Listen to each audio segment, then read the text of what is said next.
Look at your hands. No claws. Look at your mouth in a mirror. At those flat little teeth. You cannot outrun a deer. You cannot outfight a pig. You have no armor, no venom, no horns, and a newborn version of you cannot even hold its own head up for 3 months. By every measure that matters on an open plain, you are prey. And yet for 2 million years, every large animal on this planet slowly learned to be afraid of the smooth, slow, soft thing walking upright in the distance. That is the strangest reversal in the history of life. And it did not happen because we got stronger. It happened 8 times in 8 completely different ways. We are going to count them down, starting with the one you are already picturing, and ending with the one that sounds like a lie. Number 8. A rock. Not a special rock, any one that fits your fist. 2.5 million years ago, that is the entire arsenal, and it does one thing brilliantly. It cuts what your teeth cannot. Then comes the upgrade, the hand axe, that teardrop of shaped stone. We made that same tool, in more or less the same shape for over 1 million years.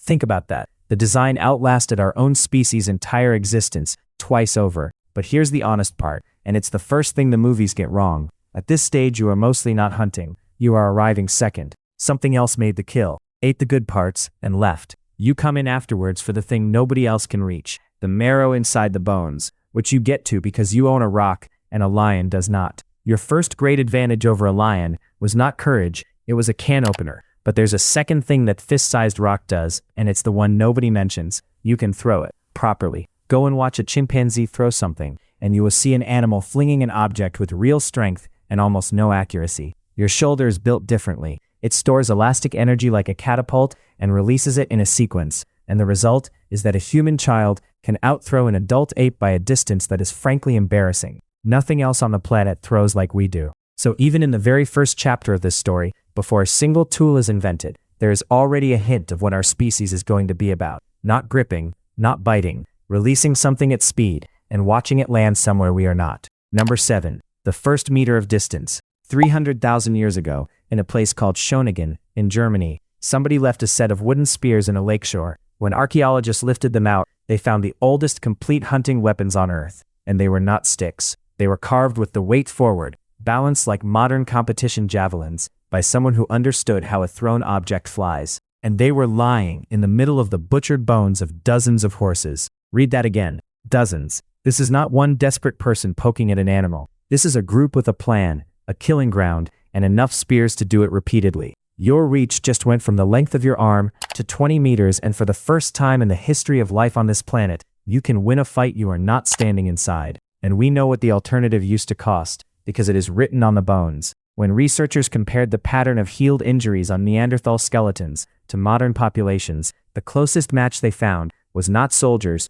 and it was not athletes. It was rodeo riders. Head, neck, upper body, over and over. A signature of something much larger than you that is much too close. That is what hunting looks like when your maximum range is your own arm. Every meter of distance bought after this point is bought to stop that from happening to you. Number 6. Cheating physics. A spear thrown by a human arm is limited by the length of that arm, and there's nothing you can do about your arm, unless you make it longer. The spear thrower is a stick with a hook on the end. You seat the butt of a light spear against the hook, and now the throw happens from an arm that is suddenly half a meter longer. The extra leverage does not just add distance, it multiplies force, and it lets a person with no upper body strength at all put a point through an animal at 50 meters. This is the moment hunting stops being about the body that you were born with. Somebody looked at the limits of human anatomy and decided those limits were a suggestion. Every machine humans have ever built is downstream of that thought, and it quietly changes who is allowed to hunt. A heavy thrusting spear rewards the biggest, strongest person in the group. A lever does not care how strong you are, because the energy is coming from the mechanism, not from your shoulder. Suddenly the old, the young and the small are not spectators. Watch someone use one for the first time though, and it looks ridiculous. The spear goes sideways or straight up, or into the ground 2 meters away. This is not a tool you pick up, it is a tool you are taught, over months by someone who already knows. Which means that by now the hunt is not really being carried by the object at all. It is being carried by the fact that one generation can hand a skill to the next one, without either of them having to reinvent it. Number 5. Becoming invisible. Somewhere in the deep past, and the exact date is genuinely disputed, someone bends a stick, ties it with a cord, and stores energy in wood. Small stone points from South African caves hint at bows 60,000 years ago or more. The oldest actual surviving bows are far more recent. What is not disputed is what it did. The bow is quiet. The bow is light. You can carry 20 shots, and it changes the psychology of the entire animal kingdom. Because now an animal can die without ever learning where you are standing. A spear tells the herd there is a threat over there. An arrow tells them nothing at all. The spear made you safer. The bow made you a rumor. And look at what the object actually is, because it is easy to miss. A bow is not a sharpened thing. A bow is a machine for storing energy. You spend 3 slow seconds loading a piece of wood. The wood holds that energy patiently, and then it gives all of it back in a fraction of a second. That is a completely new idea in the world. Not hit it harder, but put work in now, take it out later, at a moment of your choosing. Every spring, every engine, and every battery humanity has built since is a variation on a stick that somebody bent and refused to let go of. Number 4. Making the land do it. Every method so far involves you delivering the damage. Now watch what happens when you stop. A pit dug in a game trail and covered over kills an animal that weighs 40 times what you do, and you are not even present. And then there is the scaled-up version, which is one of the most staggering things our species has ever organized. In Alberta, Canada, there is a cliff called Head Smashed In. For thousands of years, people drove entire herds of bison along carefully built stone lanes, running them, steering them, panicking them, until the animals went over the edge. The bone bed at the bottom is meters deep. Nobody fought anything. The hunt was won weeks earlier by whoever worked out the shape of the land and the mind of a frightened herd. And notice what this method actually demands, because it is not strength and it is not aim. It demands that a large number of people agree on a plan, hold their positions for hours, and trust that everybody else is doing their part, somewhere out of sight behind a hill. It demands that somebody built those stone lanes in an earlier season for a hunt that had not happened yet. No single brilliant hunter can produce any of this. At number 4, the weapon stops being an object at all and becomes an organization. Number 3, starting a clock. Here's the problem with every weapon so far. To kill something big, you have to do a lot of damage, and doing a lot of damage means getting close to something that is trying not to die. Poison removes that requirement completely. Hunters still take monkeys out of the canopy with a blowpipe, a dart, and plant toxin, using a weapon that makes almost no sound. In the Kalahari, arrow poison comes from beetle larvae, and it does not kill quickly at all. That is the point. You are no longer trying to win a fight. You are trying to land one small wound, and then simply follow the animal, sometimes for a day, while chemistry does the work. The weapon stopped being the thing that kills. The weapon became the thing that starts the timer, which creates a new problem, and it is a beautiful one. If the animal runs off and dies somewhere over there, several hours from now, then your dinner is currently a moving dot in a landscape the size of a county, and finding it again is entirely on you. Poison does not reward the best shot, it rewards the best tracker. It also demands a pharmacy, knowing which plant, which larva, which part, at which time of year, prepared how, and carried without killing yourself in the process. There are hunters who keep the poisoned end of the arrow wrapped precisely because a scratch in the wrong place ends the trip. This is not a weapon in the way a spear is a weapon. This is chemistry,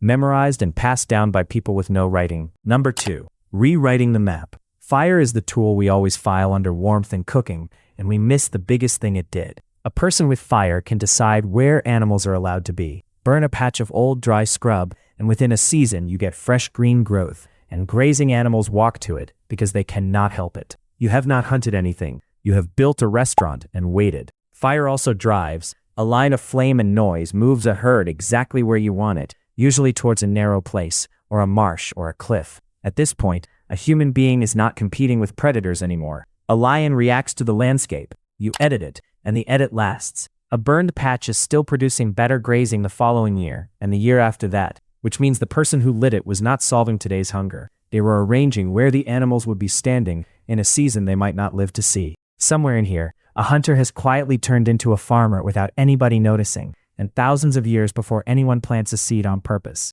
We tend to draw a hard line between hunting and agriculture, as if one stopped and the other started. Stand in front of a deliberately burned hillside, and that line gets very blurry. Number 1, and number 1 has no weapon in it at all. To see it, you have to go to the Kalahari, where a handful of sand hunters still practice what may be the oldest hunting technique that exists. It begins with tracks in sand. They read the spacing and know the animal is not frightened yet. They choose a kudu bull, deliberately, because he carries a heavy set of horns, and heavy horns mean he overheats sooner. Then they cut him away from the herd, so his prints cannot hide inside anyone else's. And then one man begins to run. He is not chasing to catch. He is chasing to keep the animal moving, because a kudu that is allowed to stop is a kudu that cools down. The sun goes overhead, the tracks vanish into hard ground and thick cover, and here the hunter does the thing no other predator on earth can do. He imagines. He puts himself inside the animal's head, works out where a frightened, exhausted kudu would have gone to hide, and runs there. Hours pass like this.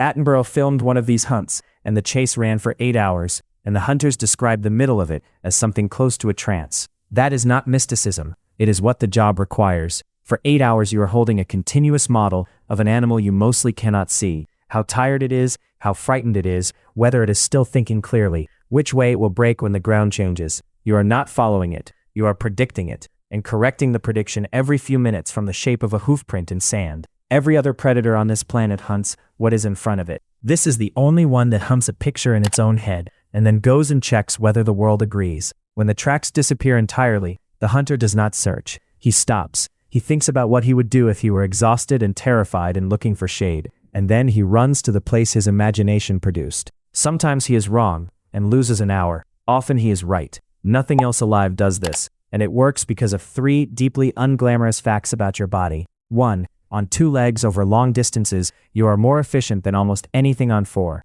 2. You sweat, not from your tongue, not from a few patches, but from glands across your entire skin, which means you can shed heat while still moving. The kudu cannot. It has to stop and stand in shade and pant. 3. You have hands, so you can carry water and drink while you run. Put those together and the arithmetic is brutal and simple. The animal is faster than you for 10 minutes. You are faster than the animal for 8 hours. So, the kudu stops. Not because it was struck, not because it was cornered, but because it has run out of the ability to cool itself down, and its own body has become the thing that defeats it. The hunter walks up. The spear throw at the end, in the footage, is barely a throw at all. It is a formality. And then he does something that tells you exactly how this species thinks. He rubs the animal's saliva into his own aching legs, and he gives thanks. He has spent 8 hours inside the mind of the thing he just killed, and it shows. Now go back and look at the whole list, because it does not say what you think it says. The rock, the spear, the lever,